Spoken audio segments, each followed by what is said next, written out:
Assalamualaikum warahmatullahi wabarakatuh. Alhamdulillah wassalatu wassalamu ala Rasulillah sayyidina wa maulana Muhammad ibn Abdullah wa ala alihi wa sahbihi wa man tabi'ahu wa wala, amma ba'd. Rabbi shrah li sadri wa yassir li amri wahlul 'uqdatam min lisani yafqahu qawli wahdi qalbi wa saddid lisani bihaqqi nabiyyika Muhammadin sallallahu alaihi wasallam. Allahumma la ilma lana illa ma 'allamtana innaka antal alimul hakim. Bapak-bapak, ibu-ibu, para hadirin dan hadirat jamaah Masjid Baitus Salam yang dimuliakan Allah Subhanahu wa taala. Alhamdulillah, segala puji bagi Allah Subhanahu wa taala. Pagi ini kita masih diberikan kemudahan untuk dapat menjalankan kewajiban kita, yaitu salat subuh berjamaah.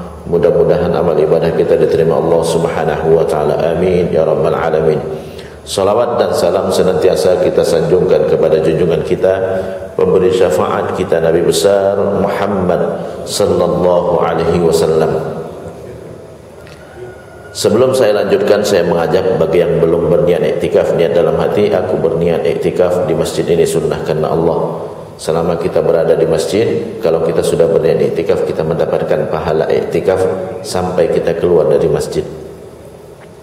Tema hari ini adalah terkait dengan solat, ya, atau adab solat. Solat adalah perkara yang paling penting di dalam Islam. Tidak ada yang lebih penting daripada solat. Makanya Rasulullah SAW di dalam sebuah hadis pernah bersabda, al-farqu bainal mu'min wal kafir as-salah. Beda antara orang mukmin dengan orang kafir adalah solat. Kalau dia mukmin pasti solat. Kalau dia enggak solat, maka dikhawatirkan dia sudah keluar daripada imannya.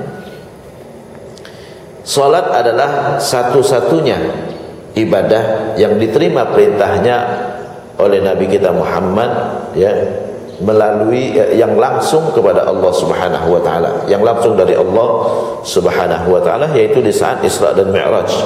Nabi menerima kewajiban salat yang saat itu pertamanya diwajibkan adalah 50 waktu. Ini dijelaskan di dalam Sahih Bukhari.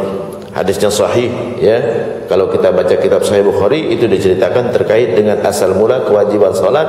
Allah terima Allah langsung berikan kepada Nabi kita Muhammad di saat Isra dan Mi'raj. Saat itu Nabi menerima kewajiban 50 waktu. Saat Nabi mau turun, ketemulah Nabi Musa alaihi salam. Ditanya oleh Nabi Musa, apa yang sudah diwajibkan Allah kepadamu? Salat 50 waktu. Minta keringanan, umatku berat melaksanakannya. Akhirnya Nabi balik lagi, dikurangi 5 waktu, 45. Turun lagi, ketemu lagi Nabi Musa. Ya, Nabi Musa kalau enggak salah ada di langit yang ketiga, ya. Itu diceritakan di dalam kitab hadis yang sahih. Hadis yang sahih ada di Sahih Bukhari. Ya. Ditanya lagi, berapa? Dikurangi 5. Minta lagi, kurang, ya. Masih terlalu banyak dan umatmu enggak akan kuat untuk melakukannya. Sampai akhirnya sisa 5 waktu. Sisa 5 waktu ketemu sama Nabi Musa lagi. Kata Nabi Musa, minta lagi kekurangan, minta lagi keringanan. Kata Nabi, saya sudah malu untuk meminta kepada Allah Subhanahu wa taala. Langsung Allah turunkan firman-Nya. Kata Allah, ya, aku tidak rubah sama sekali ketentuanku, ketetapanku. Ya, apa yang sudah diwajibkan, ya, pahalanya tetap sebegitu, tapi pelaksanaannya diringankan 10 kali lipat. Ya, yang tadinya 50 diringankan jadi 5. Dan umat Islam memang kewajibannya diringankan 10 kali lipat dibandingkan umat yang terdahulu. Kalau umat Nabi Musa dulu, kewajiban zakat itu 25%, kita 2,5%. Ya, 25%, 2,5 aja banyak yang enggak bayar. Ya, gimana kalau mau 25%? Jadi kewajiban umat Islam, ya, 10 kali lipat lebih ringan dibandingkan umat terdahulu. Pahalanya sama, ya. Fa idza 'amilaha kutibat lahu 10 hasanatin ila 700 dhi'fin bal ad'afun katsira.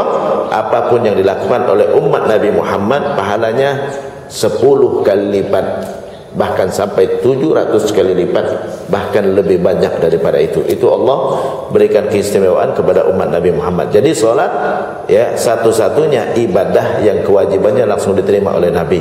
Dalam hadis Nabi juga menyebutkan bahwa salatlah yang pertama kali dihisab oleh Allah di hari kiamat nanti. Awwalu ma yuhasabu bihil abdu yaumal qiyamah as-salah. Idza saluhat saluha sa'iru amali wa idza fasadat fasada sa'iru amali.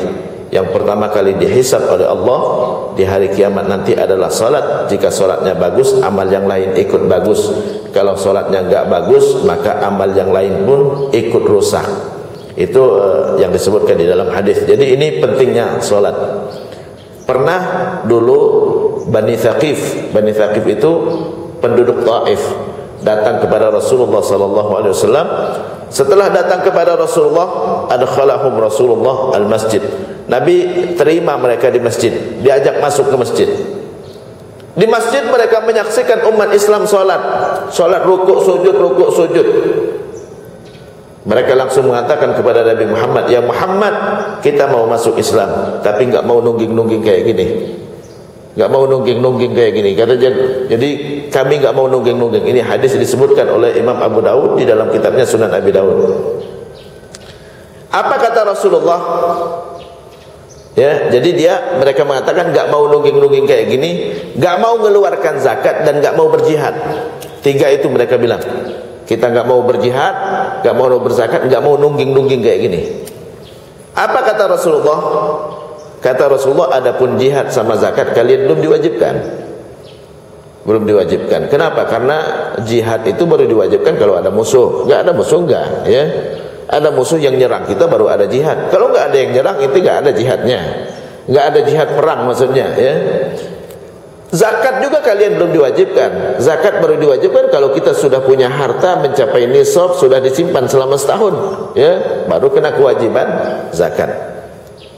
Adapun salat, kata Nabi, adapun nungging-nungging kayak gini, kata Rasulullah, la dina liman la ruku'alah. Enggak ada agama orang yang enggak mau rukuk, yang enggak mau nungging, ya.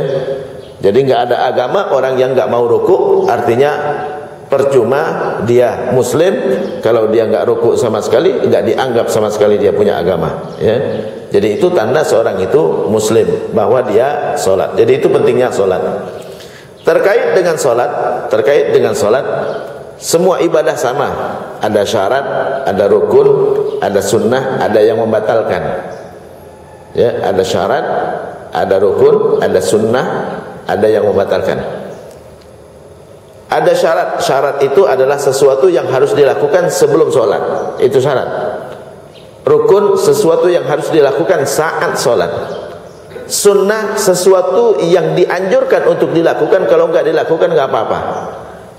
Yang membatalkan, yang menyebabkan salat menjadi enggak sah. Ini 4. Jadi 4 ini harus kita kuasain semua ibadah. Puasa ada syarat, ada rukun, ada sunnah, ada yang membatalkan. Haji ada syarat, ada rukun, ada sunnah, ada yang membatalkan. Semua zakat ada syarat, ada rukun, ada sunnah, ada yang membatalkan, ya. Jadi semua 4 ini harus ada. Semua ibadah. Apa itu syarat salat? Syarat salat saya jelaskan secara global saja. 5 syarat salat. Sebelum salat 5 ini harus dilakukan dulu. Kalau 5 ini enggak dilakukan, maka percuma salatnya. Inti belum boleh salat. Baru boleh salat, syaratnya inti lakukan ini. Ya, sama seperti orang mau nikah. Syarat nikah apa gitu kan, ya? Mampu secara finansial, ya, nikah ini, ya, punya dorongan seksual, enggak mengidap penyakit yang menular, itu syarat, ya. Istri syaratnya apa? Ya, bukan mahram, bukan orang non muslim gitu kan. Ya, ada syarat-syaratnya. Begitu juga salat ada syaratnya. 5 syarat salat. Sebelum salat ini harus terpenuhi dulu. Pertama, bersih dari hadas. Bersih dari hadas, baik hadas kecil atau hadas besar. Inti enggak dalam kondisi hadas besar atau tidak dalam kondisi hadas kecil. Hadas besar yaitu harus mandi wajib. Kalau habis berhubungan mandi wajib dulu. Kalau habis mandi dulu. Habis nifas mandi dulu, ya. Habis mimpi basah mandi dulu. Itu hadas, ya, bersih dari hadas. Kalau hadas kecil, kentut wuduk dulu, ya, kentut wuduk dulu, megang kemaluan wuduk dulu, megang lawan jenis yang bukan mahram wuduk dulu, ya, wuduk dulu, harus wuduk dulu. Jadi udah wuduk atau mandi wajib, udah wuduk atau mandi wajib. Kalau sudah mandi wajib nggak perlu berwuduk sebenarnya, cuman orang kita udah terbiasa kalau mandi wajib tetap wuduk lagi, ya, nggak masalah, bagus dua-dua dilakukan, ya. Sebenarnya kalau dalam Quran, kalau udah mandi wajib nggak perlu berwuduk lagi. Kalau udah mandi wajib nggak perlu berwuduk lagi, ya. Mandi wajib sudah mencakup wuduk juga, sudah mencakup wuduk. Kalau wuduk cuma sebagian anggota, kalau mandi semua anggota yang dicuci. Itu syarat pertama, bersih dari hadas, baik hadas kecil ataupun hadas besar. Yang kedua adalah bersih dari najis. Nggak boleh ada najis di badan kita, nggak boleh ada najis di badan kita, baik di badan, pakaian ataupun tempat sholat. Nggak boleh ada najis, nggak boleh di tempat sholat kita ada najis, ya, ada najis. Mohon maaf, ada tai cicak gitu kan, ya, nggak boleh, ya. Sebagian ulama, ya, kalau tai cicak masih membolehkan, tapi kalau mazhab Syafi'i tidak boleh sama sekali, termasuk tai cicak, karena tai cicak adalah najis, maka nggak boleh ada najis di tempat badan dan pakaian. Itu syarat yang kedua. Syarat yang ketiga, nutup aurat, ya, nutup aurat. Kalau laki-laki dari pusar sampai ke lutut itu yang wajibnya, tapi sopannya sampai ke atas, Pak, ya. Walaupun sampai pusar, tapi sopannya adalah sampai ke atas, ya. Walaupun sampai lutut, sopannya adalah sampai turun ke bawah, ya, sampai turun ke bawah. Ustaz, bagaimana kalau pakaiannya isbal? Isbal nggak masuk dalam kategori urusan sholat. Isbal nggak masuk dalam kategori urusan sholat. Kalau ada yang mengatakan kalau sholat dengan isbal maka nggak sah, nambah-nambahin. Isbal nggak ada masuk dalam kategori urusan sholat, ya. Jadi nutup aurat, yang wajib itu nutup aurat. Auratnya tertutup kalau laki-laki dari lutut sampai ke pusar, ya. Kalau perempuan seluruh badan kecuali muka dan telapak tangan. Muka dan telapak tangan perempuan nggak boleh tertutup. Muka dan telapak tangan tidak boleh tertutup sama sekali, ya, nggak boleh tertutup. Muka nggak boleh ditutupin, nggak boleh ditutupin, ya, termasuk ditutupin oleh mukena, nggak boleh ditutupin mukena. Cuman kadang-kadang tanpa disadari banyak perempuan yang nutup mukanya dengan mukena, Lah Ustaz, gimana Ustaz? Saat sujud, Pak, saat sujud dia sujud, mukenanya dia bentangin, dia tutupin ke mukanya, nggak boleh. Mukena harus digeserin, nggak boleh ditutup oleh mukenanya harus digeserkan. Kadang-kadang sebagian perempuan dia nggak mau mencium sejadah. Oh Ustaz, bau Ustaz sejadahnya, nggak boleh. Mukena harus digeserin, ya, nggak boleh nutupin muka, harus digeserin kata Nabi, ya. Jadi nggak boleh sama sekali muka sama telapak tangan tertutupi oleh pakaian yang sedang kita pakai, ya. Jadi boleh dengan nutup sejadah di bawah boleh, ya, mau taruh kain boleh, taruh syal boleh. Tapi kalau nutupin kita sujud, mukena kita bentangin, kita sujud di atas mukena, nggak sah. Berarti itu sama aja dengan kita tutupkan begini, ya. Ini nggak boleh. Itu yang ketiga, nutup aurat. Wajib nutup aurat. Seluruh badan perempuan adalah aurat kecuali muka dan telapak tangan. Kemudian yang keempat adalah ngadep kiblat, ya, harus tahu kiblat ke arah mana, itu kan. Jadi untuk tahu kiblat kita wajib nanya-nanya. Kalau nggak tahu kiblat, nanya-nanya atau pakai kompas. Ya, yang kelima, syaratnya kelima, masuk waktu. Kalau belum masuk waktu belum boleh sholat. Masuk waktu, Ustaz, saya sholat tiba-tiba ternyata saya baru sadar saya sholat belum masuk waktunya. Jadi gimana sholatnya? Nggak sah karena tidak terpenuhi syaratnya. Syaratnya masuk waktu dulu baru boleh sholat. Jadi itu 5 syarat sholat, ya, bersih dari hadas, bersih dari najis, nutup aurat, masuk waktu, menghadap kiblat. Itu syarat. Rukun, kalau 5 sudah terpenuhi silakan sholat. Nah saat sholat itu ada rukun. Rukun ada 14. Rukun ada 14. Syarat ada 5, rukun ada 14. Rukun harus kita lakukan semuanya. Satu nggak kita lakukan maka nggak sah sholatnya. Satu saja rukun nggak kita lakukan maka nggak sah sholatnya. Apa itu rukun? Pertama, berdiri, wajib berdiri, ya. Baru boleh kita sholat duduk kalau nggak mampu berdiri. Baru boleh kita sholat berbaring kalau nggak mampu berdiri dan duduk. Jadi wajib berdiri, kecuali sholat sunnah. Sholat sunnah ada keringanan, boleh sholat duduk walaupun mampu berdiri. Jangankan sholat duduk, nggak sholat pun nggak apa-apa kalau sholat sunnah kan. Jadi sholat sunnah ada keringanan, boleh sholat duduk walaupun mampu berdiri. Tapi kalau kita sholat duduk, pahalanya cuma setengah. Ya, kalau sholat berbaring, pahalanya cuma 1/4, gitu kan. Jadi itu sholat sunnah boleh. Tapi kalau sholat wajib, wajib berdiri. Nggak boleh duduk kecuali nggak sanggup berdiri. Nah ini kalau di barat, di Eropa, di Amerika, di Kanada, saya perhatikan banyak orang yang sholat kayaknya duduk itu pilihan, bukan pilihan. Nggak boleh duduk kecuali mampu berdiri. Jadi kalau di sana itu masjid suka ditaruh kursi di pintu, ya. Orang datang padahal dia dari rumah jalan kaki, datang langsung ngambil kursi, duduk, ditaruh di stop pertama lagi. Duduk di atas kursi begini gitu kan ya. Ya, sholat Allahu Akbar. Enggak boleh kita sholat duduk kecuali enggak mampu berdiri. Berdiri rukun.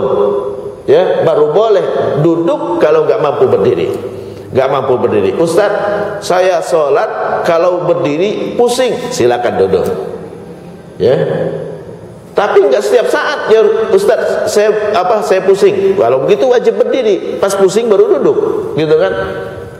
Kaidah fikih mengatakan ad-darurat tuqaddar biqadariha. Darurat itu sekedarnya saja yang dilakukan, bukan sepanjang sholat. Karena ente enggak setiap saat pusing, maka berdiri dulu, pas merasa mau pusing baru duduk. Tapi Ustaz kalau udah mau pusing langsung bisa jatuh, nah ini baru boleh, ya. Kalau yakin, kalau seandainya, wah kalau pusing udah nggak bisa lagi duduk, langsung blek gitu kan, nah ini baru boleh duduk langsung.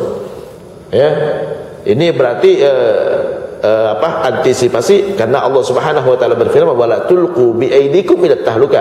Jangan celakakan diri kalian. Kalau udah pasti celaka, ya jangan. Kalau udah pasti celaka, ya. Tapi kalau kita pas pusing masih sempat duduk, maka wajib berdiri dulu. Saat pusing baru duduk, ya. Nah itu rukun pertama, berdiri. Wajib berdiri, nggak boleh sholat duduk kecuali nggak mampu berdiri. Kalau nggak mampu berdiri, silakan duduk. Ustadz, duduknya pakai di atas kursi atau duduk di bawah? Sebaiknya duduk di bawah, jangan di atas kursi. Kecuali kalau kita sholat sendirian, sholat sunnah. Kalau kita sholat berjamaah, jangan pakai kursi.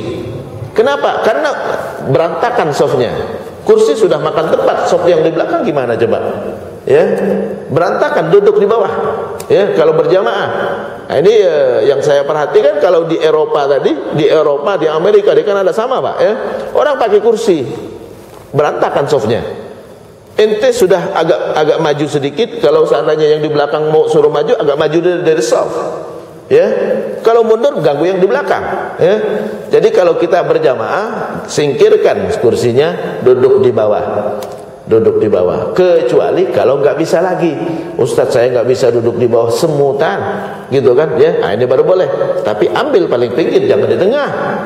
Ya, kadang-kadang ngambil di belakang imam dia. Nah ini karena banyak orang yang nggak paham seperti ini, Pak. Ya, jangan ngambil di tengah, ngambil di pinggir sekali supaya nggak merusak sof. Karena kalau dia pakai kursi, kalau nggak lebih maju dari softnya atau lebih mundur dan mengganggu orang belakang, ya, untuk bisa sama dengan soft kan nggak mungkin. Ini kursinya agak dimundurin sedikit, ini baru sejajar dengan soft gitu kan, tapi kursinya di belakang, ganggu orang belakang. Jadi ambil yang paling pinggir sekali supaya nggak merusak soft, ya. Itu yang pertama, rukun yang pertama berdiri. Rukun yang kedua adalah niat itu di hati, ya, di hati. Rukun niat saya sudah sebutkan, rukun niat ada 4. Niat itu harus melintaskan minimal 4 kata di dalam hati di saat kita takbir. Melintaskan 4 kata, ya, di dalam hati saat kita takbir. Allah, aku berniat sholat subuh, ya. Ikut imam tambahin 1 kalau ikut imam. Kalau kita berjamaah, ikut imam fardu karena Allah jadi 5 kalau kita ikut imam. Kalau kita berjamaah jadi 5. Harus terlintas di dalam hati di saat kita takbir. Allahu Akbar. Allah, aku berniat sholat subuh ikut imam fardu karena Allah bar. Ya. Ustaz, katanya niat itu boleh dari rumah. Siapa yang bilang? Tidak ada satupun ulama yang mengatakan begitu. Ya, nggak ada ulama yang mengatakan niat boleh dari rumah. Tapi Ustaz, waktu kita wudu udah niat mau sholat, tidak ada yang mengatakan begitu. Nggak ada sama sekali. Silakan baca di kitab mana saja. Nggak ada ulama mengatakan begitu. Niat itu sama dengan pin ATM. Sama dengan pin ATM. Boleh kita pencet-pencet pin belum masuk ATM-nya, Pak? Nggak bisa. Masukin ATM dulu. Apa ATM-nya? Allah. Itu ATM-nya, Pak. Pembukanya itu Allahnya itu. Masukin ATM-nya dulu, baru pencet pinnya yang cepat sebelum bar, gitu kan? Yang cepat. Kalau terlambat Bapak ketelan itunya ATM-nya. Jadi itu niat. Jadi nggak ada ulama yang mengatakan niat boleh di rumah, tidak ada satupun. Silakan carikan di kitab fikih yang mana. Nggak ada ulama yang mengatakan kita berwudu sudah niat, enggak. Niat itu rukun. Rukun itu apa? Saat melaksanakan. Rukun itu dilakukan saat melaksanakan. Saat wudu, niat wudu. Saat sholat, niat sholat. Sebelum sholat itu syarat tadi. Syarat itu cuma 5 syaratnya. Sebelum sholat itu syarat. Menghadap kiblat masuk waktu itu syarat. Syarat sebelum. Kalau rukun masuk, udah masuk. Udah masuk baru ada rukun. Jadi niat ya, ulama sepakat niat adalah wajib. Maliki, Syafi'i sama Hambali itu rukun. Kalau Hanafi, Hanafi yang membolehkan sebelum sholat, dia mengatakan itu syarat. Tapi Hanafi yang mengatakan itu syarat, harus niat sebelum takbir. Bukan dari rumah, bukan. Mazhab Hanafi yang membolehkan sebelum takbir, karena dia mengatakan itu syarat. Sebelum masuk silakan niat. Tapi bukan niat dari rumah, bukan. Niat saat mau takbir. Mau takbir aku berniat, ya, sholat subuh ikut ibadah fardu Allah, itu mazhab Hanafi. Kalau mazhab Maliki, Syafi'i sama Hambali saat takbir, karena niat adalah rukun. Innamal a'malu binniyat. Amal hanya diterima jika berbarengan dengan niat, kata Nabi. Berbarengan, bukan lebih awal, bukan. Berbarengan dengan niat. Kalau enggak bareng dengan niat, maka tidak dianggap niat, ya. Nah, ini banyak orang di masyarakat seliweran, tapi itu enggak ada asalnya. Enggak ada yang ulama menulisnya seperti itu, ya. Niat dari rumah, siapa yang bilang? Kita pakai sarung, bukan niat. Itu kalau dalam bahasa Arab namanya hammun. Hammun itu kepengen melakukan sesuatu, ya. Aneh udah niat mau haji, itu bukan niat. Ya, ana niat mau haji, bukan niat itu hammun. Niat itu kapan? Saat di miqat baru boleh niat. Kalau Bapak niat dari rumah nggak sah, gitu kan? Niatnya saat udah miqat, udah di miqat, nanti kita berhenti di situ, kita kalau mau mandi dulu, sholat 2 rakaat dulu, baru habis itu bareng-bareng. Yuk bareng-bareng. Harus pas udah mulainya. Ya, sebelumnya niat tidak dianggap, percuma kita haji, percuma kita umroh, ya. Jadi Ustaz, saya udah niat haji, bukan niat itu. Bahasa Arabnya bukan niat. Niat itu saat udah masuk baru niat. Pin ATM tadi, Pak, ya. Udah masuk dulu baru niat.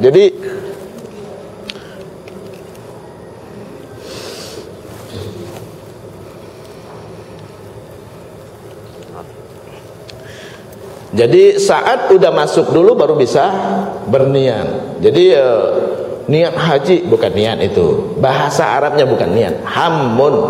Man hamma bihasanatin. Siapa yang hamma itu ya, kepengen melakukan kebaikan, dicatat 1 pahala. Kepengen, ya, pengen haji. Aduh, pengen sholat duha nanti dah, ya. Itu bukan niat. Ane niat mau sholat duha, bukan, belum niat. Nanti niat pas takbir, Allah, aku berniat sholat duha sunnah karena Allah. Itu yang niat.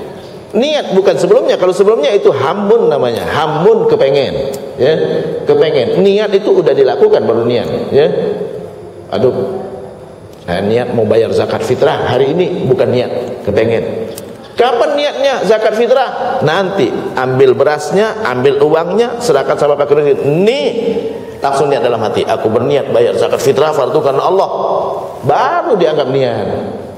Nih, gitu kan, disambut sama itunya, gitu kan, ya.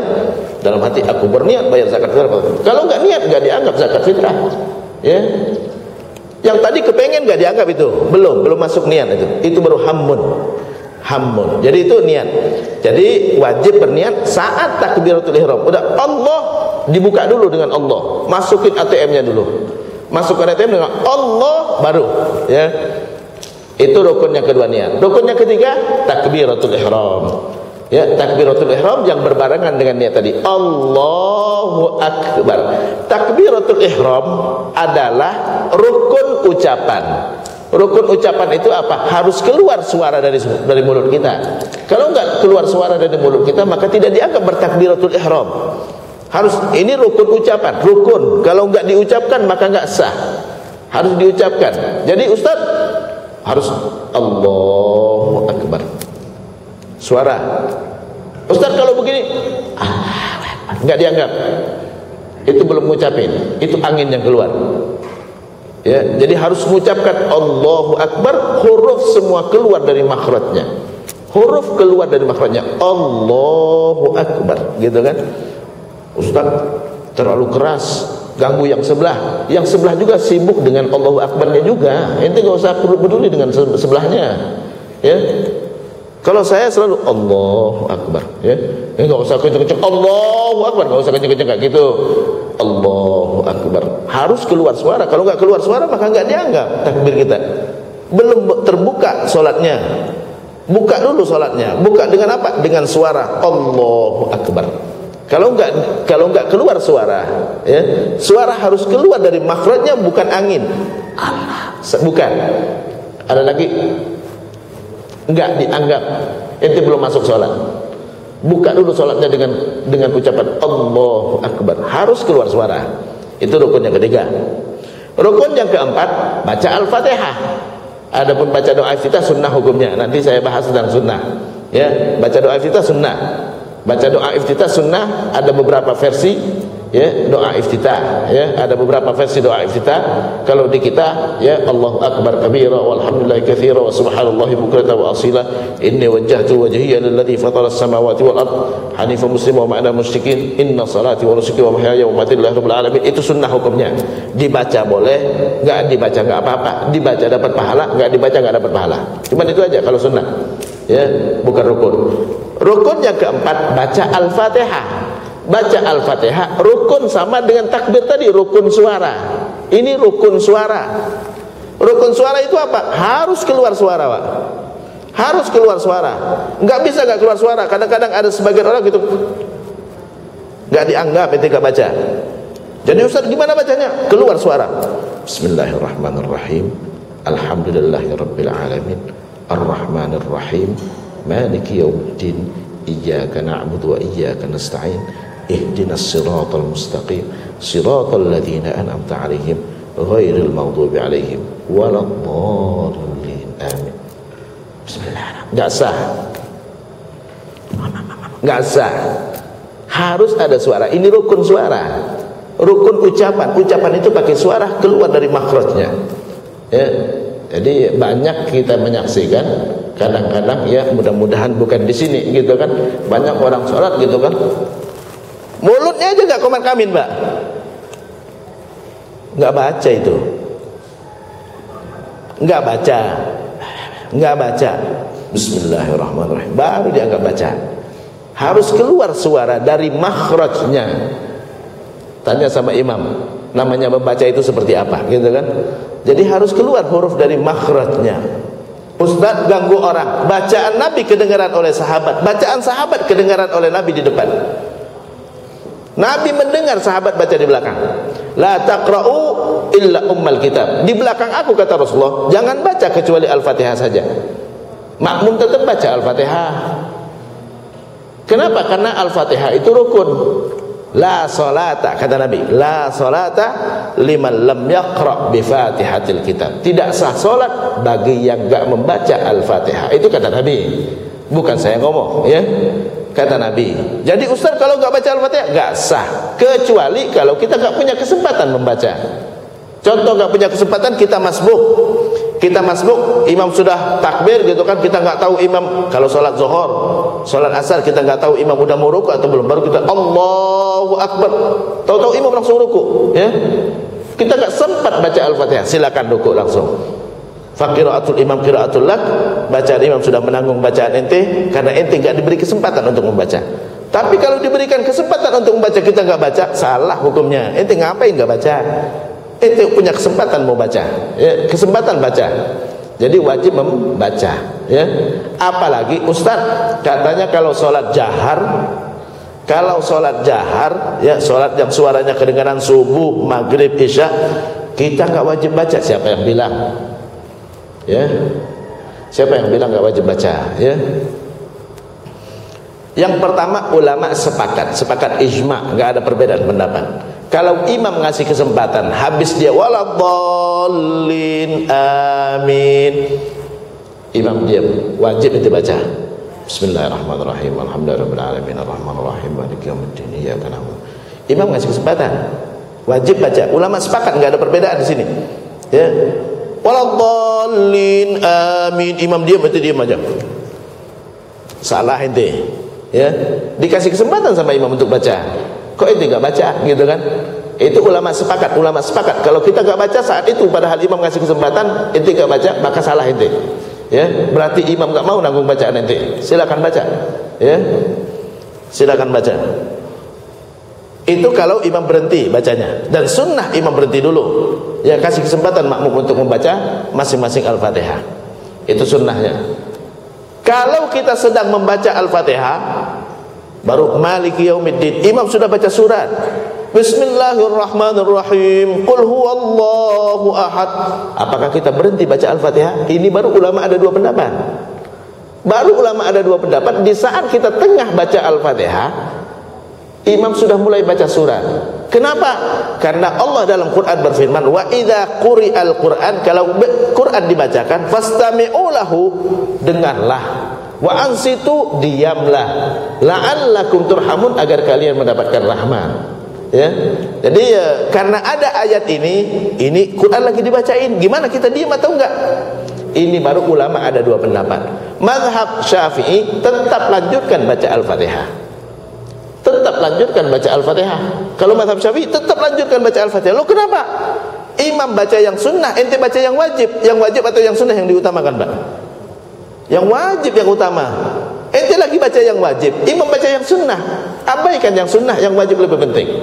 Itu mazhab Syafi'i.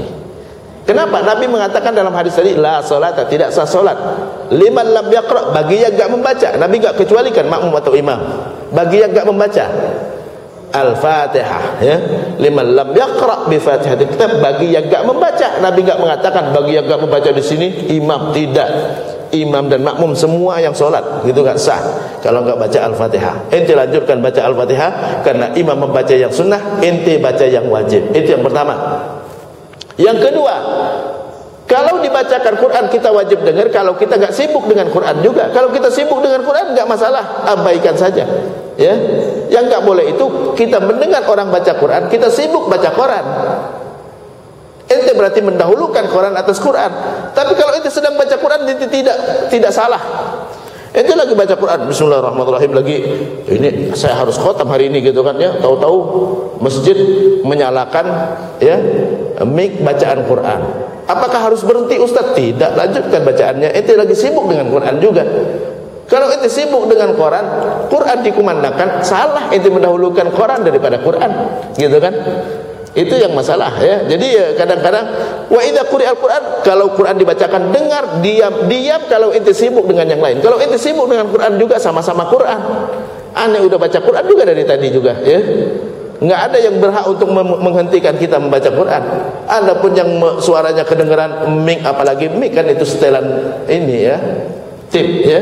Lebih baik bacaan kita ketimbang tip, gitu kan? Jadi itu terkait dengan Quran tadi. Jadi baca Al-Fatihah rukunnya keempat. Al-Fatihah. Setelah Al-Fatihah baca surat hukumnya sunnah, boleh dibaca boleh tidak, ya. Sunnah. Setelah itu rukunnya kelima, ruku. Allahu Akbar, ruku. Kalau kita makmum, tunggu imam sempurna dulu rukunya, baru kita ruku. Kalau makmum, sempurnakan imam ruku dulu, baru ruku. Imam kalau dia ruku, supaya rukunya jangan lambat. Allahu Akbar, Jangan kadang-kadang sebagian imam kalau imam kita enggak begitu ya. Sebagian imam mau rukuk, Allahu Akbar, belum rukuk dia, Pak. Orang di belakang ngirain udah rukuk dia. Kalau makmum mendahului imam, tanggung jawab imam. Ya, ente yang jadi penyebab makmum enggak sah berjamaahnya kalau mendahului imam, ya. Jadi imam harus cepat, ya. Allahu Akbar, Sami Allahu liman hamidah, cepat. Ya, kenapa? Supaya makmum jangan sampai mendahului imam. Rukuk itu rukun yang ke berdiri, niat, takbir, baca Al-Fatihah, rukuk yang kelima. Yang kelima rukuk. Rukuk sekurang-kurang rukuk itu kita menyentuhkan tangan ke lutut. Ustaz, ada yang rukuk begini, Ustaz. Sah. Udah nunduk, namanya udah nunduk kalau udah tangannya begini. Cuman kurang sopan aja, ya. Sebaik-baik ruku itu adalah punggungnya rata. Jangan terlalu bawah dari lutut, tetap aja di lutut, ya. Tapi punggungnya diratakan, kepalanya ngelihat ke bawah. Kepalanya ngelihat ke bawah, ya. Bukan ngelihat ke depan begini, bukan, ke bawah, ya. Itu ruku. Rukun yang kelima ruku. Rukun yang keenam, ya. Yang keenam adalah i'tidal. Sami Allahu liman hamidah. Ya. Sami Allahu liman hamidah kalau kita sendirian, sami Allahu liman hamidah. Kalau kita makmum, ini ada dua pendapat lagi kalau makmum. Apakah makmum mengucapkan sami Allahu liman hamidah juga? Kalau madhab Syafi'i, makmum tetap mengucapkan sami Allahu liman hamidah. Lah Ustaz, dalilnya mana Ustaz? Karena ada perintah apa yang diucapkan oleh imam, ikutin. Ya, imam sami Allahu liman hamidah, sami Allahu liman hamidah. Tapi Ustaz, kan ada hadis kata Nabi, idza qala al-imam, kalau imam mengucapkan sami Allahu liman hamidah, faqulu, bacalah oleh kalian Rabbana walakal hamd. Itu bilangnya baca Rabbana walakal hamd aja Ustaz. Sami Allahu liman hamidahnya enggak ada di situ. Sami Allahu liman hamidah pakai dalil umum tadi, ngikutin bacaan imam. Ya, ngikutin bacaan imam. Kenapa Nabi mengatakan baca Rabbana walakal hamd? Karena Rabbana walakal hamdunya imam kita enggak dengar. Tambahkan Rabbana walakal hamd, ya. Di saat imam mengatakan Sami Allahu liman hamidah, tambahkan Rabbana walakal hamd. Artinya baca Sami Allahu liman hamidah plus tambahin Rabbana walakal hamd, karena Rabbana walakal hamdunya imam kita enggak dengar. Kita enggak dengar. Itu madhab Syafi'i, ya. Kalau ada yang langsung Rabbana walakal hamd, saya juga terbiasa udah, ya. Terbiasa kalau i'tidal langsung Rabbana walakal hamd, ya. Saya juga terbiasa begitu juga, ya, karena saya dulu kuliahnya di Saudi juga, ya. Enggak masalah, ya. Dua-duanya benar, ya. Tapi orang yang mengatakan Sami Allahu liman hamidah bukan berarti enggak ada dalilnya, dia punya dalilnya. Kadang-kadang orang menganggap, oh ini enggak ada dalilnya, ente jangan baca Sami Allahu liman hamidah juga, cukup imam aja, kata Nabi begitu, gitu kan. Itu menurut ente. Menurut Imam Syafi'i enggak seperti itu. Menurut Imam Syafi'i Sami Allahu liman hamidah kita ada sunnah ngikutin suara imam. Imam baca Sami Allah juga Rabbana walakal hamd, ente enggak dengar suara imam Rabbana walakal hamd, ente tambahin, ya. Ente tambahin. Jadi itu rukun yang ke-6 i'tidal, ya. Rukun yang ke-7 thama'ninah. Thama'ninah itu artinya jangan langsung sujud sampai ente berdiri dulu. Mantap. Ustaz, pas i'tidal apakah tangan kita ditaruh lagi di sini atau dilepaskan? Mayoritas ulama mengatakan dilepaskan. Mayoritas ulama mengatakan dilepaskan, ya. Sebagian ulama Hambali, sebagian bukan semuanya. Sebagian ulama Hambali dikembalikan lagi. Ya, dikembalikan lagi. Kenapa? Karena dikiaskan dengan berdiri sebelum ruku. I'tidal balik lagi seperti semula, ya. Kembalikan lagi, ya. Tapi mayoritas ulama mengatakan lepas, ya. Mayoritas ulama mengatakan dilepaskan, ya. Dilepaskan karena tidak disebutkan, ya. I'tidal itu apa? I'tidal itu artinya lurus. Semua badan kita diluruskan. Itu namanya i'tidal. I'tidal itu artinya lurus. I'tidal adil, rata, gitu kan. Adil, i'tidal, adil, rata. I'tidal rata. Kalau itu begini berarti enggak rata, gitu kan. Berarti enggak rata, gitu kan, ya. Ratain, luruskan, gitu kan. Adil, gitu kan. I'tidal, lurus, ya. luruskan semuanya, luruskan tangannya, luruskan badannya, luruskan. Itu menurut pendapat mayoritas ulama. Tapi kalau kita ngelihat ada orang begini balikin lagi nggak masalah juga. Bukan perkara prinsip itu, bukan ya. Yang penting inti i'tidal. Yang nggak boleh kalau habis rukuk langsung sujud, jangan ya. Karena i'tidal adalah rukun. Jadi rukun yang ketujuh thama'ninah, diam dulu, mantap. Thama'ninah bukan hanya di i'tidal ya, tapi thama'ninah di semua gerakan. Rukuk ada thama'ninahnya, i'tidal ada thama'ninahnya, sujud ada thama'ninahnya, ya duduk antara dua sujud ada thama'ninahnya, dan seterusnya. Semua gerakan harus thama'ninah, diam dulu baru boleh kita bergerak untuk gerakan berikutnya. Itu yang ketujuh, thama'ninah. Yang kedelapan, rukun yang kedelapan adalah sujud. Sujud rukun yang kedelapan. Sujud ada 7 anggota sujud yang harus menempel di tempat sujud. 7 anggota sujud yang harus menempel di tempat sujud. Yang pertama adalah al-jabhah, kata Nabi, jidat. Yang kedua dan ketiga al-kaffain, 2 telapak tangan. Yang ke 4, 5, 2 dengkul, ar-rukbatain ya. Yang ke-6 dan ke-7 telapak kaki, bukan punggung kaki. Nih ya, ininya yang wajib kena. Ininya yang bagian putihnya. Ya, bukan punggung tapi ininya, perhatikan. Kadang-kadang kita enggak sadar gitu ya. Punggung apa? Telapak kaki qadamain. Telapak kakinya, bukan punggung kaki ya.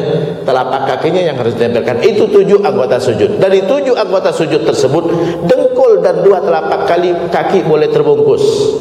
Ya, kalau dengkul karena dia masuk bagian aurat, kalau telapak kaki karena Nabi pernah sholat pakai sepatu. Bukan pernah, tapi Nabi rata-rata sholat pakai sepatu ya, pakai sepatu. Karena di Arab itu kan kalau udah musim dingin banget Pak ya.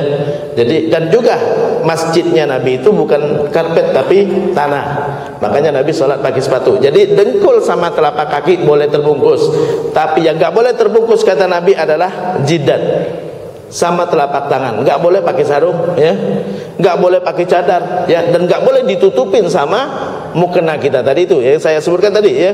Jadi kadang-kadang sebagian ibu kalau udah mau sujud dia bentangin begini ya, ini nggak sujud, dia geser sujud ke tempat sujud yang nempel di lantai ya, langsung sujud ke sejadah. Nggak boleh sujud di atas mukena. Kalau sujud di atas mukena berarti dia beginikan mukenanya ya. Ini nggak boleh. Ini yang ke-8 ya. Yang ke-8 yaitu sujud. Yang ke-9 duduk antara 2 sujud. Rukun yang ke-9 ya, duduk antara 2 sujud. Duduk antara 2 sujud adalah kita duduk di atas kaki kiri dan kaki kanan didirikan. Duduk di atas kaki kiri dan kaki kanan didirikan ya. Ini namanya duduk iftirash ya. Kenapa dinamakan dengan duduk iftirash? Iftirash itu artinya alas. Duduk di atas alas kaki ya, mengalaskan kaki. Jadi duduk di atas kaki, itu namanya iftirash, duduk di atas kaki. Dan kaki kanan didirikan ya, kaki kiri jadi alas, kita duduk di atas kaki, dan kaki kanan didirikan ya. Subhanallah, ini memang kaki kan harus memang harus dipijat-pijat Pak ya. Ini dengan kita dudukin begini aja udah bukan main pijatan ini Pak ya. Jadi, dan enak memang rasanya ya. Ini rukun yang ke-9, duduk antara 2 sujud ya, duduk antara 2 sujud. Kita duduk di atas kaki kiri dan kaki kanan didirikan. Kemudian rukun yang berikutnya itu rukun yang ke-9 ya, yang ke-9. Yang ke-10, rukun yang ke-10 adalah duduk tahiyat terakhir. Duduk tahiyat pertama mayoritas ulama mengatakan bukan wajib. Duduk tahiyat pertama mayoritas ulama mengatakan enggak wajib. Jadi kalau imam lupa duduk tahiyat pertama dan udah terlanjur berdiri, enggak usah diingatkan lagi, langsung aja berdiri ya. Nanti kalau mau habis di rakaat terakhir sebelum salam mau sujud sahwi, bagus. Enggak sujud sahwi enggak apa-apa. Sujud sahwi hukumnya sunnah bukan wajib ya. Jadi duduk tahiyat pertama mayoritas ulama mengatakan bukan wajib. Tapi sengaja ditinggalkan enggak boleh. Kalau lupa, imamnya lupa udah berdiri, ya udah enggak apa-apa. Enggak usah subhanallah enggak usah. Ya, kalau udah berdiri, kecuali kalau dia baru mau berdiri, baru kita ingatkan subhanallah gitu kan ya. Tapi kalau dia udah berdiri, udah biarkan, kita langsung berdiri. Kenapa? Hukumnya sunnah. Jadi rukun yang ke-10 yaitu duduk tahiyat terakhir, bukan duduk tahiyat pertama. Duduk tahiyat terakhir hukumnya wajib. Duduk tahiyat terakhir, kalau tadi duduk antara dua sujud seperti ini, kita duduk di atas kaki kiri. Duduk tahiyat terakhir sebagaimana disebutkan di dalam hadis yang diriwayatkan oleh Imam Bukhari, ya, bahwa Rasulullah duduk tahiyat terakhir itu menarik kaki kiri mendekati kaki kanan. Menarik kaki kiri mendekati kaki kanan. Nih begini. Dan duduk di atas lantai. Begini. Ya, duduk di atas lantai. Jadi itu cara duduk tahiyat terakhir. Nah, ini hukumnya rukun, ya. Jadi itu rukun yang ke-10. Rukun yang ke-11. Rukun yang ke-11 adalah membaca tahiyat akhir. Membaca tahiyat akhir rukun, wajib. Ya. Sama dengan takbir, sama dengan Al-Fatihah, tahiyat terakhir harus dengan suara juga. Ini rukun suara. Rukun suara harus bersuara.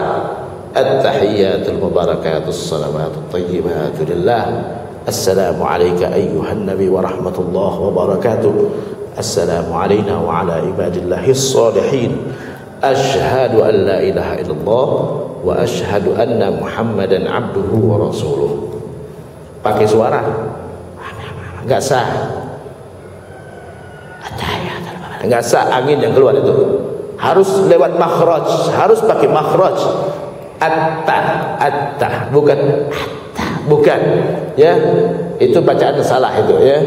Jadi harus dengan suara at-tahiyyat. Jadi enggak salat, jangan sampai kita salatnya udah capek-capek salat ternyata enggak sah, kita enggak dianggap membaca. Yang namanya membaca itu keluar suara dari makhrajnya huruf a, bukan a.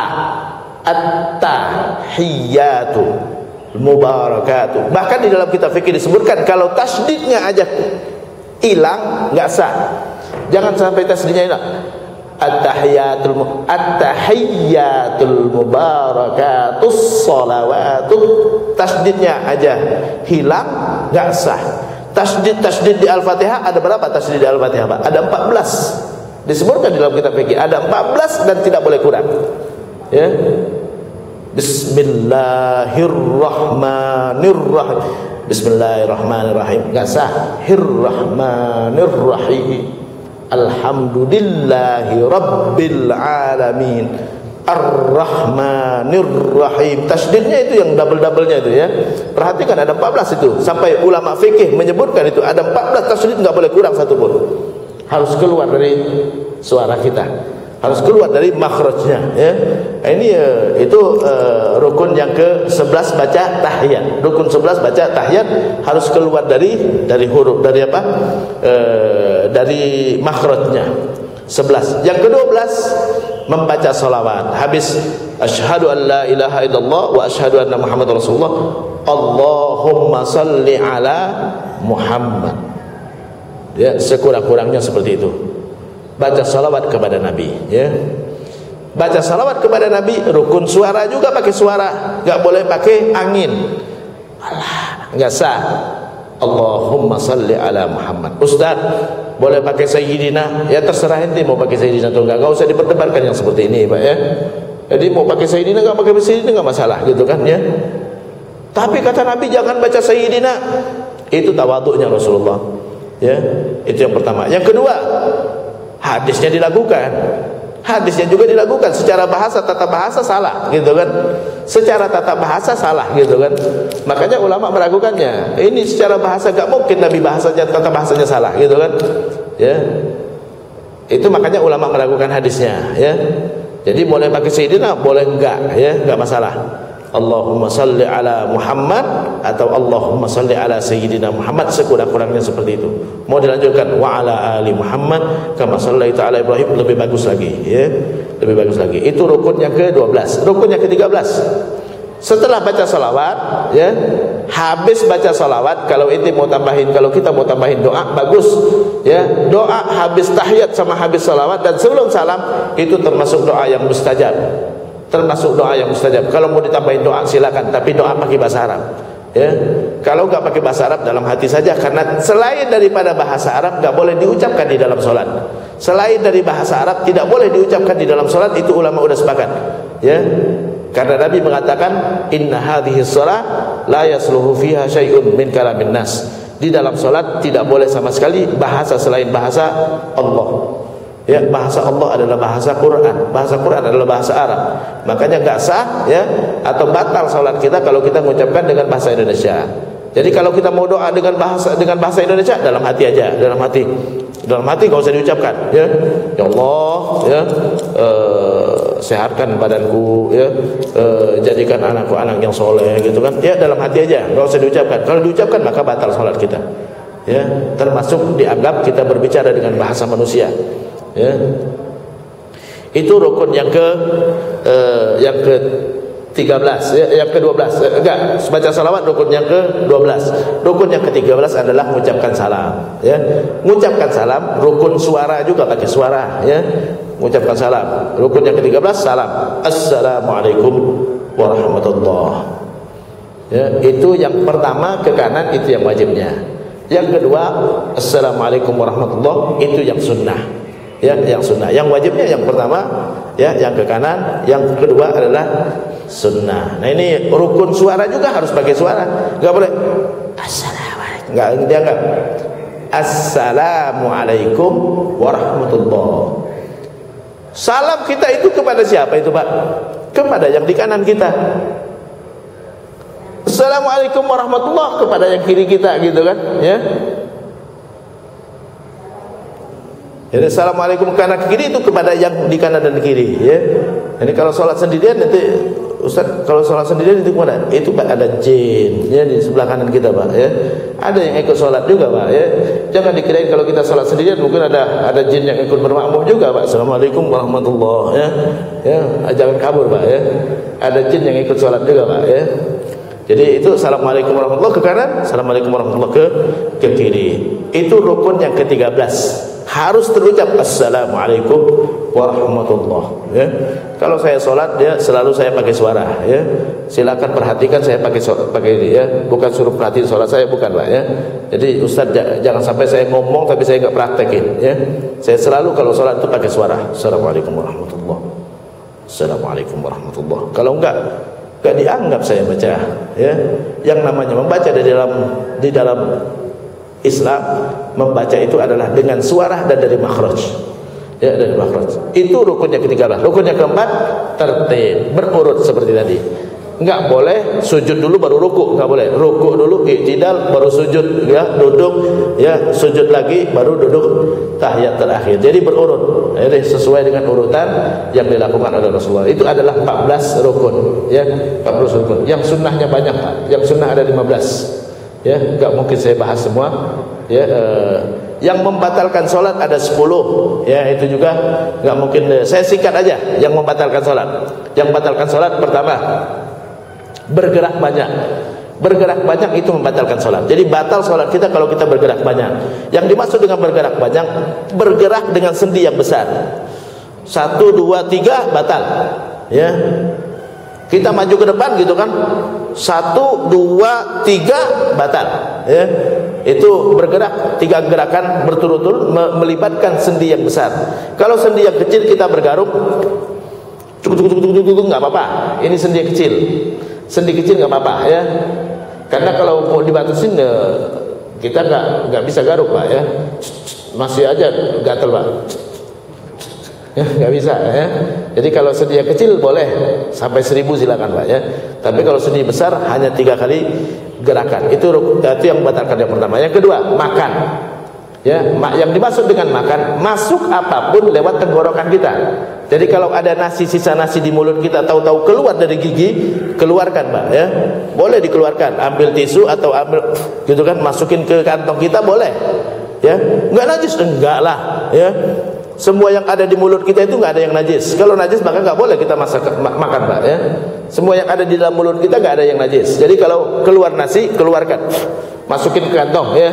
Jangan keluarkan ke situ, nanti marah orang, Pak, ya. Jadi masukin ke kantong, gitu kan. Ya, kalau ada tisu, gitu kan. Meludah pun boleh, Pak. Meludah, masukin ke kantong boleh, ya. Karena ludah nggak najis. Jadi itu yang kedua yang batalkan, makan. Jadi masuk apapun, kalau kita lagi sholat, ada nasi masuk, batal. Yang ketiga, minum. Ya, kita minum, kita apa lagi sholat kita nelen duda, Pak. Loh, kok rasa jeruk? Batal, Pak. Berarti Bapak minum air jeruk, Pak, ya, masih ada sisanya di mulut kita. Makanya kalau kita makan minum, sebaiknya kita kumur-kumur, jangan sampai ada sisa-sisa makanan yang ada di mulut kita. Yang keempat, ya, yang membatalkan sholat juga adalah hilang akal. Hilang akal, ya, mabok, ya, tidur, ya, itu hilang akal semua, ya. Gila, hilang akal, maka itu membatalkan sholat, ya.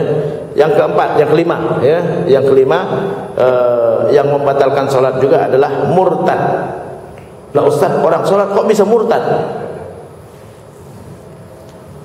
Kita sholat nggak yakin sholat itu wajib, murtad, Pak.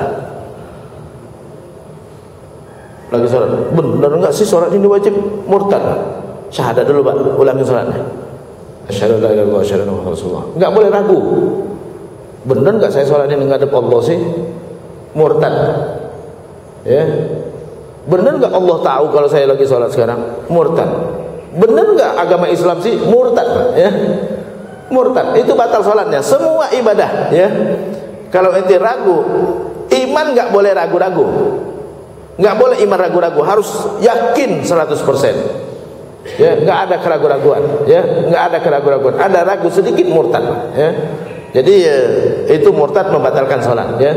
La in asyrakta la yahbatanna amaluk. Ya, kalau itu menyekutukan Allah, tidak beriman kepada Allah, maka sia-sia amalmu, batal. Ya, ini termasuk yang membatalkan salat. Yang kelima, yang keenam, berbicara, baik dia berbicara sendiri, ya, dengan bahasa selain dari bahasa Arab, atau dia berbicara kepada manusia. Gak boleh kita mengucapkan apapun ditujukan kepada manusia, gak boleh. Ya, gak boleh kita mengucapkan apapun ditujukan kepada manusia, kecuali untuk membenarkan imam. Untuk membenarkan imam, misalnya imam salat subhanallah, boleh ditujukan ke imam, ya, karena ada hadisnya. Tapi kalau yang lain, kepada orang lain nggak boleh. Ada yang mengucapkan assalamualaikum, waalaikumsalam, nggak boleh, batal langsung salatnya, ya, batal. Tapi kalau ada orang ngajak ngomong, kita lagi sholat, boleh dijawab dengan isyarat, boleh dijawab dengan isyarat, boleh, ya. Pak Ustaz, ya, itu mobilnya udah saya parkir, kuncinya saya taruh ini, boleh kasih isyarat. Kita nggak ngomong, kasih isyarat boleh, ya, ngasih isyarat boleh. Sama dengan kita lagi sholat gitu kan, ya, tahu-tahu ada yang mau lewat, boleh, ya. Shh, batal, karena udah keluar suara ngomong namanya, keluar suara ngomong. Kalau udah keluar suara ngomong, ya, keluar suara ngomong, termasuk ngomong juga, ya. Ini yang membatalkan. Yang ke-7, tertawa, ha, udah ada huruf yang keluar, ngomong, ya, ha, batal, ya. Tapi kalau senyum nggak keluar suara, nggak apa-apa, nggak batal. Ya, jadi ya, kalau udah keluar suara maka batal, ya. Itu yang ke-7. Yang ke-8, batal wudu, ya. Batal wudu termasuk juga, ya, membatalkan. Jadi kalau kita lagi sholat kentut, batal, ya, kentut batal. Ustaz, saya kayaknya kentut, enggak, ya, sampai yakin kentut baru batal, ya. Enggak boleh kita membatalkan sholat kalau enggak yakin sebabnya, ya. Enggak boleh kita batalkan sholat kalau enggak yakin sebabnya. Jadi enggak boleh kita kayaknya kentut ada batalin aja, enggak boleh, ya. Batalin sholat hukumnya haram, ya. Wala tubtilu a'malakum, jangan batalkan amal perbuatan kalian. Kita enggak boleh membatalkan sholat, ya. Kalau membatalkan sholat maka haram hukumnya, kecuali ada sebabnya. Sebabnya batal wudu, sebabnya batal sholat, sebabnya ada ancaman nyawa. Kita lagi sholat gitu kan, tahu-tahu bruk, ini mau roboh, Pak. Ini selamatkan nyawanya, Pak, ya. selamatkan nyawanya. Jadi tidak boleh kita batalkan sholat kecuali ada sebabnya. Itu yang ke-8 yang membatalkan. Yang ke-8 membatalkan adalah tertawa. Jadi tertawa termasuk yang membatalkan sholat, ya. Nah, ini itu yang ke-8. Yang ke-9, yang ke-10 saya nggak ingat, nanti kalau ingat nanti saya ini tambahkan. Demikian saya buka tanya jawab dulu. Wassalamualaikum warahmatullahi wabarakatuh.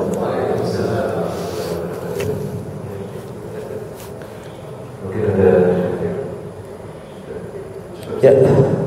Hah? Cukup. Ya. Ada 3 yang bertanya. Assalamualaikum warahmatullahi wabarakatuh. Waalaikumsalam warahmatullahi wabarakatuh. Tadi Pak Ustaz menyampaikan bahwa sholat berada 14 item ayat. Kalau memang salah satu itu tidak diadakan, memang tidak sah atau memang berkurang. Oke. Kedua, pada saat sholat, saya kami di belakang jamaah, di belakang imam itu ada anak kecil itu langsung boleh kita. Di belakang imam ada anak kecil. Sholat, ikut sholat, tapi imam-imamnya masih bawa. Oke.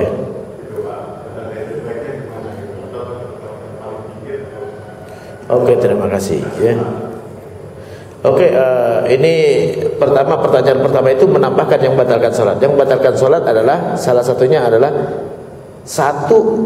ada rukun yang tidak terlaksana, maka itu batal sholatnya. Ya, Ustaz, saya tadi sholat subuh lupa baca Al-Fatihah, ulangin lagi, batal sholatnya karena rukunnya kurang. Rukunnya kurang. Al-Fatihah wajib dibaca. Ustaz, saya tadi sholat kayaknya enggak ruku, ulangin lagi. Ya, karena rukun. Jadi yang membatalkan salat ada rukun yang tidak terlaksana. Itu termasuk yang membatalkan salat. Jadi enggak boleh rukun yang 14 tadi kurang satu pun. Enggak boleh kurang satu pun, ya, harus terlaksana semua. Jadi itu yang rukun, ya. Kunut subuh bukan rukun, ya. Kunut boleh, enggak kunut enggak apa-apa, ya. Kalau mazhab Syafi'i, mazhab Maliki kunut subuh adalah sunnah. Ya, kalau mazhab Maliki sama Syafi'i kunut subuh adalah sunnah. Ya, sunnah itu dilaksanakan berpahala, ditinggalkan enggak apa-apa. Ya, jadi enggak ada masalah. Ya, enggak perlu diperdebatkan masalah kunut. Ya, bukan wajib. Ya, mau kunut alhamdulillah, enggak kunut enggak apa-apa. Ya, kalau imam kunut ikut saja. Imam bertanggung jawab semua apa yang kita lakukan dalam sholat. Asalkan kita ngikut imam. Kewajiban kita adalah innama ju'ilal imamu liyu'tamma bih.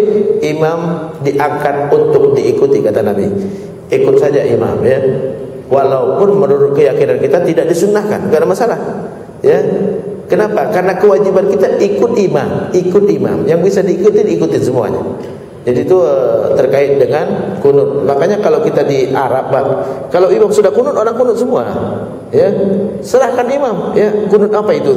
Ya, serahkan imam. Dulu waktu saya di Maroko kunut juga. Mazhab Maliki kan sunnah kunut juga subuh. Ya, enggak ada orang berdebat masalah kunut. Jadi kalau kita makmum, imam kunut, imam enggak kunut, ya udah enggak apa-apa. Karena itu hukumnya sunnah bukan wajib. Sunnah menurut mazhab Maliki sama Syafi'i. Mazhab Maliki sama Syafi'i sunnah kunut subuh. Kalau mazhab Hanafi sama Hambali tidak disunnahkan kunut subuh. Kenapa mereka berbeda? Karena perbedaan dalam menilai hadisnya. Yang mengatakan sunnah dia menilai hadisnya sahih, yang mengatakan tidak sunnah menilai hadisnya tidak sahih. Ya, cuma itu aja sebabnya. Jadi kalau kurang rukun maka enggak sah, batal sholatnya. Ya. Yang kedua adalah terkait dengan anak di depan. Ya. Ini terkait dengan syarat sah sholat berjamaah, Pak. Syarat sah sholat berjamaah itu shaf harus nyambung. Syarat sah sholat berjamaah, shaf harus nyambung. Harus nyambung di situ memang nempel kita dengan sebelahnya, Pak. Jadi jangan jauh. Kadang-kadang sebagian masjid, ya, mudah-mudahan masjid di sini tidak, Pak, ya. Sebagian masjid itu kadang-kadang berjarak antara orangnya. Yang sebelahnya ada jarak sekitar segini, Pak. Yang sebelahnya segini juga. Nah, ini sholat sendirian, Pak. Sholat sendirian. Sholat berjamaah, makmum harus ada teman di sebelahnya.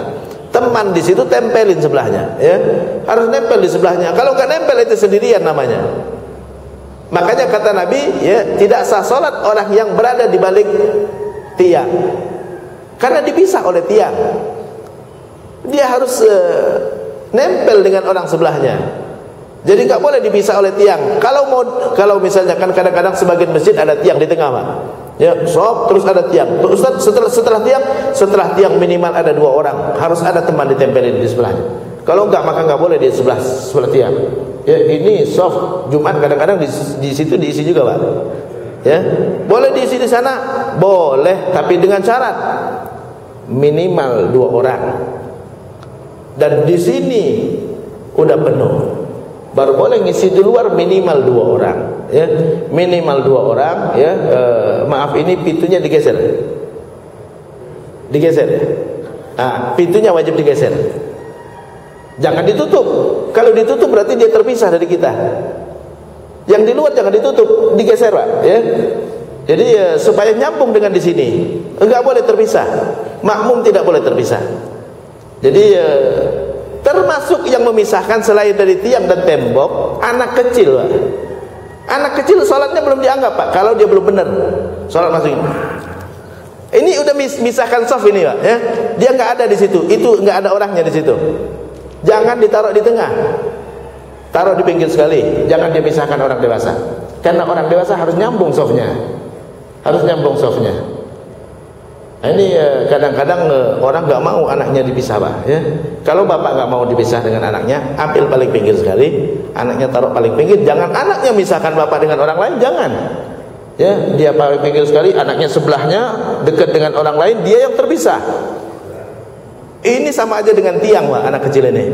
Kalau dia sholatnya belum benar, Ustaz, ukuran sholat belum benar, dia emang udah ngerti wudu, udah ngerti sholat, gitu kan? Baca memang dia sholatnya. Kalau dia sholatnya masih main-main, ini nggak ada ini. Ini sama seperti tiang, Pak. Ya, taruh paling pinggir sekali. Ya, makanya Nabi mengatakan salatul ghilman khalfar rijal. Anak-anak sholatnya di belakang orang dewasa, kata Nabi. Ya, kata Nabi, bukan kata saya. Ya, jadi jangan kita bawa anak kecil kita di sop orang dewasa. Apalagi kadang-kadang ada orang bawa anaknya 2 kecil-kecil semua, satu sebelah kanan, satu sebelah kiri. Berarti bapak sholat sendirian, dipisah sama 2 anaknya. Anaknya sudah memutuskan bapak dari saf. Ya, syaratnya makmum harus dia nyambung. Makmum harus ada teman di sebelahnya. Makanya kalau makmum sendirian, imam 1 orang, makmum 1 orang, makmumnya di sebelah imam. Karena belum ada teman di belakang. Saat udah ada yang di belakang, tepok gitu kan, baru dia mundur, ada temannya udah di belakang. Ada teman yang dia tempelin. Kalau belum ada teman, tempelin imamnya. Kalau laki-laki sama laki-laki. Tapi kalau perempuan dengan laki-laki, makmumnya perempuan, imamnya laki-laki, nggak boleh nempelin, harus di belakang. Kalau makmumnya perempuan, imamnya laki-laki, satu-satu, ya, maka makmum perempuan tidak boleh sebaris dengan laki-laki. Nabi dalam hadis mengatakan tidak sah sholat seorang laki-laki sebaris dengan perempuan. Enggak boleh dengan perempuan. Suami istri kadang-kadang saya menyaksikan di beberapa masjid, kadang-kadang gitu kan, datang suami istri gitu sholat, dia di sini, suami istrinya di sini. Lah ini nggak ngerti sholat. Ya, nggak boleh perempuan sama laki-laki nyambung shopnya. Ustaz di Istiqlal dipisah sama, harus disekat dulu. Ya, dipisah. Kayak gini kan dipisah. Kalau shop penuh gitu kan, tapi ini udah dipisah. Ya. Tapi kalau nyambung maka nggak sah. Kalau di Masjidil Haram orang habis tawaf gitu kan, sama istrinya tawaf, dia sholat, istrinya sebelahnya. Ini nggak paham, rusak sholat safnya itu. Ya, nggak boleh ada perempuan dalam satu saf. Tidak sah sholat seorang laki-laki yang berada satu baris dengan perempuan, satu baris nyambung. Kalau satu barisnya terpisah seperti ini boleh. Ya, ada laki-laki di sini, ada perempuan di sana, boleh. Tapi udah dipisah sama tabir, boleh. Tapi kalau nggak dipisah oleh tabir, maka nggak sah sholatnya. Nggak boleh satu baris, ya. Jadi itu aturan berjamaah. Banyak orang yang nggak paham yang hal-hal yang seperti ini, sepele, ya, sepele sekali. Silakan baca di kitab fikih, ya. Nggak boleh perempuan sebaris dengan laki-laki. Jangankan dia sholat, dia nggak sholat pun nggak boleh di sebelah laki-laki. Dia nggak sholat pun nggak boleh di sebelah laki-laki. Jadi kalau kita lagi sholat, istri kita ada di sini, suruh mundur, atau bapak yang maju sholatnya, ya. Nabi lagi sholat, pembantunya berdiri di sebelahnya, jariyah hamba sahayanya. Nabi langsung mundur, suruh mundur kasih syarat, mundur. Ya, enggak boleh satu. Karena Nabi mengatakan tidak sah sholat laki-laki yang satu baris dengan perempuan, satu baris dia sholat ataupun tidak. Jadi kalau kita sholat, ya di depannya, istri kita di belakang. Ya, mau dia sholat, mau dia baca Quran di belakang. Ya, itu aturannya. Ya, kenapanya? Wallahu a'lam. Ya, Nabi pernah suatu hari lagi sholat di rumahnya, sholat sunnah, Pak, sholat sunnah. Ya, kata Ummu Salamah kepada jariyah pembantunya, hamba sahayanya. Hamba sahaya kan mahram, Pak, ya. Hamba sahaya mahram. Kepada hamba sahayanya, coba tanya Rasulullah lagi sholat apa? Kamu berdiri di sebelahnya, kalau disuruh mundur. Dia langsung berdiri di sebelahnya sesuai perintah istrinya Rasulullah, Ummu Salamah. Mundur. Suruh mundur. Padahal dia berdiri doang, berdiri. Dia enggak sholat, cuma nungguin Nabi selesai sholat mau nanya ini sholat apa, gitu kan. Hadisnya ada di Sahih Bukhari. Ya, enggak boleh sebaris dengan perempuan. Banyak orang sholat dengan istrinya sebelahan, enggak boleh. Ya, aturannya bukan begitu. Perempuan di belakang, ya. Aturannya di belakang imam orang dewasa, di belakang orang dewasa anak-anak, di belakang anak-anak adalah perempuan. Kalau ada anak-anak perempuan dulu, baru habis itu orang dewasa perempuan, ya. Itu urutannya seperti itu. Ada lagi yang mau nanya? Ya, silakan. Ibu-ibu ada ibu-ibu. Sebentar, itu ada mic-nya. Ini ada mic-nya. Sebentar, pakai mic biar kedengaran. Bismillahirrahmanirrahim. Assalamualaikum warahmatullahi wabarakatuh. Terima kasih. Kan saya biasa berjamaah dengan ibu-ibu yang lain. Terus ada yang masuk, tapi jaraknya setengah meter dari saya. Satu sholat saya kalau tangan saya menariknya mendekati saya. Jaraknya terpisah dari saya. Ini yang salah. Harusnya ditarik. Iya, harusnya ditarik. Cuman kadang-kadang ditarik malah dia ngeras, Pak, ya. Ngeras. Kalau ngeras maka kita yang bergeser, ya. Kita boleh. Justru menyelamatkan sholat dia, gitu kan? Ya, bagus. Kalau dia nggak mau ditarik, kita yang bergeser. Ya, kalau nggak mau ditarik, kita yang bergeser. Jadi banyak kadang-kadang gitu kan, sop penuh. Kita datang belakangan masbuk, sop udah penuh. Nggak boleh kita sholat di belakang. Tarik dulu orang di depan. Ente harus ada temannya. Kalau nggak ada temannya maka nggak sah berjamaahnya. Nabi pernah suatu hari lagi sholat, habis selesai berjamaah, Nabi lihat ada yang sholat di belakang sendirian. Nabi langsung mengatakan, zadakallahu hirsan, Allah tambah semangatmu sholat berjamaah. Ulangin sholatnya, kata Nabi. Kenapa? Enggak sah sholat berjamaahnya, karena tidak ada temannya dia. Berjamaah harus ada temannya. Dia enggak ada temannya di belakang. Jadi berjamaah bukan sembarang sholat, bukan hanya sekedar ikut imam. Enggak, ada 7 syarat sah sholat berjamaah. Sholat berjamaah di sini. Kadang-kadang banyak orang gitu kan, dia di sini. Dia sholat di luar sendirian. Mau ikut imam enggak ikut imam tetap enggak sah sholatnya. Ya, karena dia sendirian, harus ada temannya di luar itu. Di luar itu temannya. Kalau di sini nggak cukup lagi. Kalau di sini masih cukup, wajib dia di sini, bukan di luar, gitu kan? Di luar itu darurat karena nggak cukup, gitu kan? Ya. Kalaupun di luar, buka pintunya untuk menyambung softnya tadi itu. Buka pintunya, ya, digeser pintunya. Sebagian masjid pintunya nggak bergeser begini, Pak. Ya, nggak bergeser begini, ditutup semua. Di luar itu gimana sholatnya? Terpisah dia, ya, terpisah. Jadi kalau kita sholat ada orang yang agak jauh, tarik, Pak, tarik, ya, ajak dia dekat. Kadang-kadang keras, Pak, ya, keras, enggak mau, ya. Nah, ini karena enggak paham tadi, Pak. Banyak orang yang enggak paham, ya. Ini perlu dijelaskan dulu. Syarat sah sholat berjamaah itu ada 7, ya. Salah satunya tadi harus ada teman di sebelahnya. Kalau nggak ada teman, kecuali kalau perempuan di belakang sendirian dan nggak ada teman sesama perempuan, ini boleh sendirian di belakang. karena nggak ada teman sesama perempuan, boleh dia sendiri di belakang. Tapi kalau laki-laki harus ada temannya, paling tidak dia di sebelah imam, minta temenin imam. Belum boleh dia mundur kalau kecuali di belakang sudah ada temannya, gitu kan? Jadi kalau kita masbuk udah penuh, kita di belakang, tarik orang di depan, Pak, ya. Ustaz ditarik, dia nggak mundur-mundur, ya.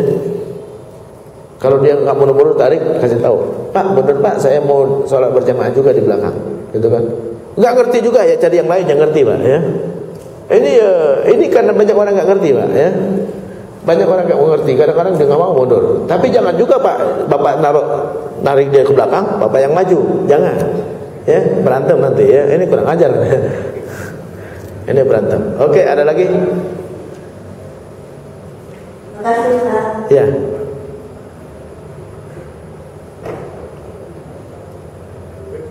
Ini ada yang mau nanya di depan, ada yang mau nanya juga.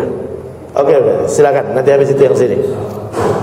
Assalamualaikum warahmatullahi wabarakatuh. Waalaikumsalam warahmatullahi wabarakatuh. Yang ingin saya tanya, Pak Ustaz, kita katakanlah sedang sholat berdiri baca Fatihah, tiba-tiba pasif gitu, sudah biasa kita mengucap Alhamdulillah. Gimana hukum itu, Pak Ustaz? Mohon penjelasannya, Pak Ustaz. Gimana? Kurang fasih. Bersin, ulangin lagi. Ya, kita lagi, maksudnya Alhamdulillahirabbil alamin, acim gitu. Lanjutkan. Kecuali kalau kita acimnya itu pas lagi baca ayat. Alhamdulillah acim gitu kan, alhamdulillahnya ulangin.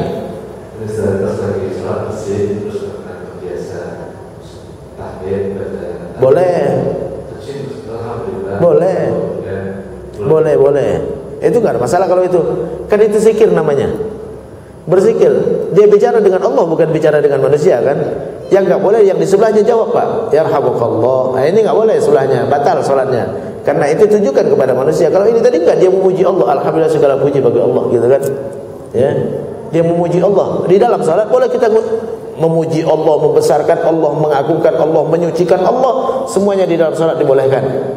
Ya, termasuk baca yang tadi itu, ya. Jadi pernah dalam hadis Nabi pernah pas lagi sholat ada sahabat yang bersin di belakang. Saat dia bersin dia langsung mengucapkan alhamdulillah hamdan katsiran thayyiban mubarakan fi kama yuhibbu rabbuna wa yarda. Segala puji bagi Allah dengan pujian, ya, hamdan thayyiban yang bagus, ya, mubarakan fi yang diberkahi, ya, kama yuhibbu rabbuna wa yarda, sebagaimana yang diinginkan dan diridhai oleh Allah Subhanahu wa taala. Nabi mendengar itu setelah sholat. Nabi tanya, manil mutakallim fi shalah, siapa yang tadi ngomong dalam sholat? Sahabat gak berani jawab. Sampai 3 kali Nabi tanya, siapa tadi yang bicara dalam sholat? Ya, Rifa'ah, dia ngangkat tangan, ana ya Rasulullah. Kata Nabi, laqad ibtadaraha bid'un wa thalathuna malakan ayyuhum yarfa'uhu ila Allah. Ada 30-an malaikat rebutan mau laporkan bacaan itu kepada Allah. Saking bagusnya, ya. Saking bagusnya. Kenapa? Muji Allah. Kalau muji Allah boleh, ya. Dalam salat tempatnya kita memuji Allah. Padahal sahabat tadi itu dia mengucapkan alhamdulillah hamdan katsiran, itu bukan Nabi yang menyuruh dia, enggak. Ya, dan enggak pernah juga Nabi mengatakan kalau bersin dalam salat baca ini, enggak, ya. Tapi dia dengan ijtihad sendiri dalam salat kita muji Allah boleh, enggak ada yang salah. Enggak ada yang salah dalam salat kita memuji Allah dengan bahasa Arab, tapi jangan dengan bahasa Indonesia. Kalau bahasa Indonesia silakan dalam hati. Ya, silakan. Assalamualaikum warahmatullahi wabarakatuh. Waalaikumsalam warahmatullahi wabarakatuh. Saya ingin bertanya, tidak dijelaskan bacaan waktu rukuk dan waktu sujud. Oke. Apakah itu termasuk rukun atau Sunnah, ya. Jadi selain dari yang 14 tadi itu semuanya sunnah. Yang disunnahkan ada 15, banyak sekali, Pak, ya. Enggak mungkin saya. Termasuk yang sunnah adalah ngangkat tangan. Ya, ngangkat tangan itu sunnah. Yang wajibnya itu Allahu Akbar, itu yang wajib. Ngangkat tangannya sunnah. Ya boleh Bapak Allahu Akbar langsung taruh tangan di atas dada, boleh, ya, enggak ada masalah. Jadi semua yang selain dari 14 itu hukumnya sunnah, termasuk bacaan saat ruku. Saat ruku subhana rabbiyal azimi wa bihamdi, ya, 3 kali itu sunnah hukumnya. Dibaca berpahala, ditinggalkan enggak apa-apa, ya. Bacaan saat sujud juga subhana rabbiyal a'la wa bihamdi 3 kali itu hukumnya sunnah juga. Boleh 3 kali, boleh 2 kali, boleh 1 kali, Pak, ya. Karena namanya juga sunnah. Jangankan 2 kali gitu kan, jangankan 1 kali, enggak pun boleh gitu kan. Bacaan duduk antara 2 sujud sujud Rabbi firli warhamni wajburni warfa'ni, itu cuma semua adalah sunnah. Jadi semua yang saya tidak saya sebutkan dari 14 itu adalah semuanya adalah sunnah, termasuk ya doa iftitah sunnah. Ya, doa iftitah ya. Banyak yang disunnahkan, Pak. Ada 15. Enggak mungkin saya jabarkan satu persatu ya. Kemudian ada beberapa imam di masjid yang saya perhatikan itu di depan ada Al-Quran, kadang-kadang untuk setelah membaca Al-Fatihah dia membaca Al-Quran itu kadang-kadang sampai memindahkan halaman. Boleh asal enggak bergerak banyak. Asal enggak bergerak banyak. Jadi di saat dia pindahkan halaman jangan bergerak banyak. 1 ya. 2 diam dulu gitu kan. Atau 1 2 boleh. Jangan dibalikin dulu, berhenti dulu ya. 2. Kalau langsung 1 2 3, nah ini batal ya. Jadi boleh dia balikin halaman, boleh, enggak masalah ya. Jadi salat sambil melihat boleh ya. Tidak dilarang kita melihat dengan mata. Ya, ngelihat apapun enggak dilarang. Lagi salat gitu kan. Boleh lah ya. Cuman enggak khusyuk namanya ya. Enggak khusyuk, kurang afdol berarti ya. Khusyuk sunnah bukan wajib, enggak masuk rukun khusyuknya. Jadi kita sholat sambil apa? Ngelihat-ngelihat boleh lah ya. Tapi yang enggak boleh itu salah satu dari 14 tadi kita enggak lakukan ya. Jadi boleh sambil ngelihat ya. Menoleh makruh kecuali darurat. Boleh menoleh kalau darurat ya. Darurat kita lagi sholat gitu kan, tiba-tiba anak kita mau jatuh. Boleh kita tarik, asalkan dada kita jangan apa bergeser dari kiblat. Ya, boleh. Enggak ada masalah. Waalaikumsalam. Ada lagi? Cukup ya? Ada? Satu lagi terakhir mungkin ya.